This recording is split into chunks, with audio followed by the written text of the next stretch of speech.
Hello, friends. Mansoor Suhail from My Learning Center welcomes you. What are we going to talk about today? Don't forget offline marketing when launching your business. That's the topic that we're going to talk about today. Here are some tips about offline marketing that you must remember when launching your business. Number 8, collaborate with businesses to enhance promotion by offering deals or hosting events such as a yoga class. Teaming up with a health conscious juice bar, you can expand your reach and create more buzz together.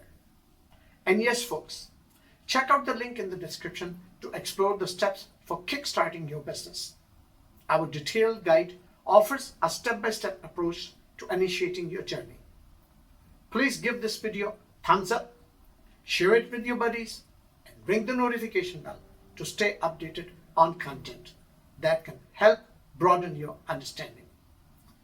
Thanks for watching.